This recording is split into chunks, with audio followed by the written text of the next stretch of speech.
Hello, everyone. So there's been a large explosion. A very large truck bomb went off in Kabul, in Afghanistan, and of course it's on the cable news networks. And all the speculation is that about, do we need more troops in the region? And I understand that some of the people in the armed services, would like to do their job. They'd like to see some action, so to speak. But I think most Americans, people in the military included, would prefer that we not send troops to the region. We have no business being there. It hasn't benefited us in terms of the citizens of the United States. It hasn't benefited us at all. It's cost us a shit ton of money in taxpayer dollars. It's cost us a shit ton of lives in terms of our brothers and sisters and friends and family. And on the global stage, diplomatically, it's really been egg on our face.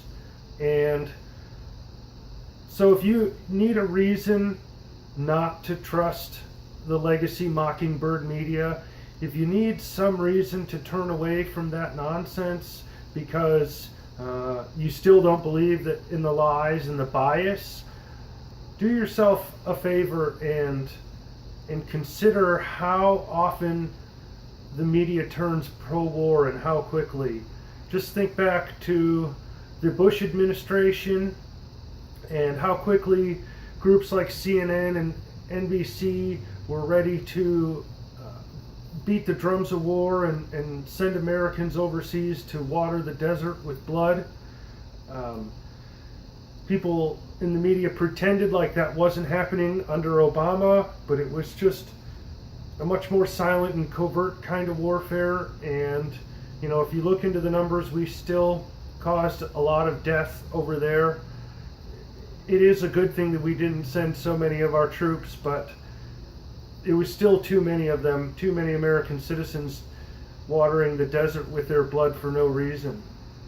So when I hear these people on CNN or at the New York Times writing and talking about, how they think, is this a reason, is this an example of why we should send more troops? I'm disgusted. I think the answer is just the opposite. This is why we should stay the hell out of the region. It's not benefiting us. It's not benefiting the citizens of Afghanistan. It's not benefiting people in Europe or our other allies around the world. It's totally pointless to participate in this violence, and it's unnecessary.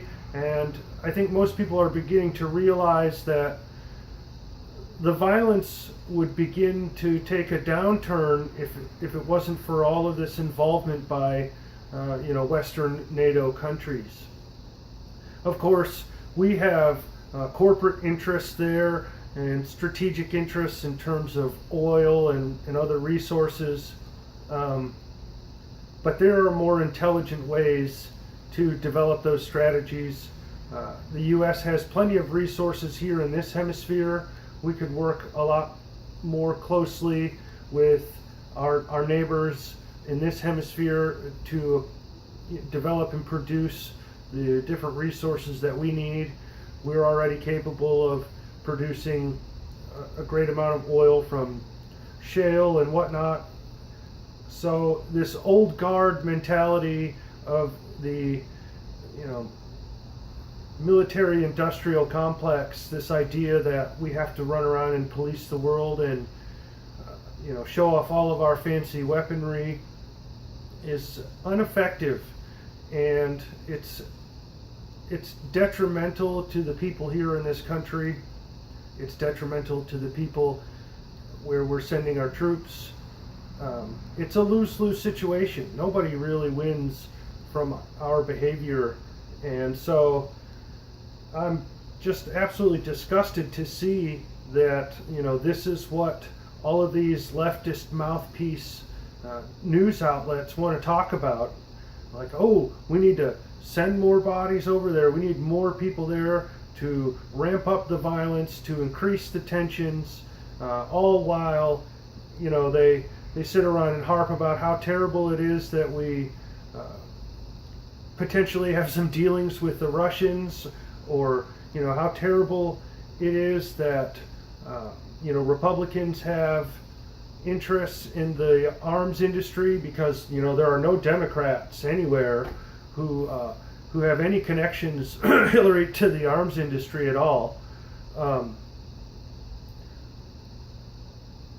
It's ridiculous, and the sooner the people start turning away from this old school Mockingbird legacy media, the sooner we can change the narrative, and that will affect the politicians here. If we're not, beating those war drums and absorbing that material here in our home, the politicians will notice, even if it's just because our behavior changes and we focus on more important issues and more productive modes of conversation and debate and activities. So I feel bad for everyone there in Afghanistan, and I do wish all of the troops well there, but I certainly hope we bring them home to their respective homelands and stop participating in this violence. If people in the Middle East want to engage in violence among themselves, they should be permitted to do it without our intervention. Thanks for listening.